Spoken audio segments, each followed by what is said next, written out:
வணக்கம். தென்காசி மாவட்டத்தின் ஆட்சியாளர் அவர்களுக்கு எனது அன்பான பணிவான வேண்டுகோள். இந்த தென்காசி மாவட்டத்திற்கென்று இந்த தென்காசி தொகுதிக்கோ சட்டமன்றத்திலோ இல்லை பாராளுமன்றத்திலோ இந்த மக்களுக்காக, இந்த மண் வளத்திற்காக, இந்த இயற்கை வளத்திற்காக எவரும் இதுவரையும் குரல் கொடுக்கவில்லை. ஆதரவாகவும் பேசியது கிடையாது. தென்காசி மாவட்டத்தில் இருக்கக்கூடிய இயற்கை வளங்கள், மலைகள், இது எல்லாவற்றையும் இந்த அரசினுடைய ஆதரவோடு இந்த கனிம வளங்களை சூறையாடி கொண்டிருக்கிற வேளையில் இந்த தென்காசி மாவட்டம் தமிழகத்தில் இந்தியாவிலே சிறப்பு மிகுந்த ஒரு மாவட்டம். இந்த தென்காசி மாவட்டத்தில் அநேகமாக பரவி கிடக்கிறது இயற்கை வளங்கள் மற்றும் விவசாய நிலங்கள், விவசாயிகள். இந்த மண்ணோடும் இந்த இயற்கையோடும் இந்த மக்கள் இணைந்து வாழ்ந்து கொண்டிருக்கிறார்கள். இப்பொழுது இந்த மண்ணையும் இந்த மலையும் அழிக்கின்ற வேளையில் இந்த தென்காசி மாவட்டத்தினுடைய மக்களையும் அழித்து சீரழிக்கக்கூடிய வகையில் தென்காசி மாவட்டத்தில் கடந்த சில மாதங்களாகவே மதுபான கடைகள் அநேகமாக திறக்கப்பட்டு வருகிறது.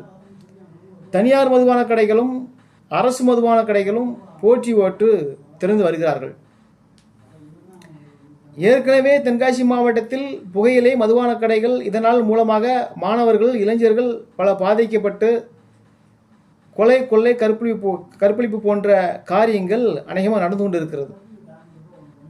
இங்கே தென்காசி மாவட்டத்தில் ஏன் நீங்கள் இவ்வளவு அதிகமான மதுபான கடைகளை திறந்து வைக்க வேண்டும்?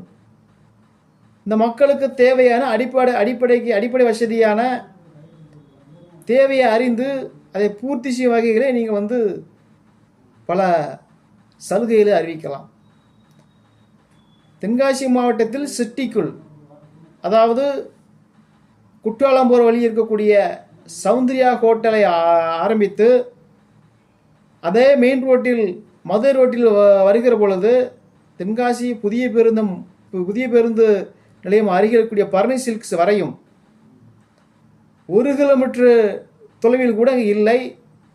இது மெயின் ரோட்டில் 7 மதுபான கடைகள் திறக்கப்பட்டிருக்கிறது. இதில் தனியார் மதுபான கடைகள் 5, அரசு மதுபான கடைகள் 2. குறிப்பாக ஒரு மதுபான கடை இருக்கக்கூடிய இடம்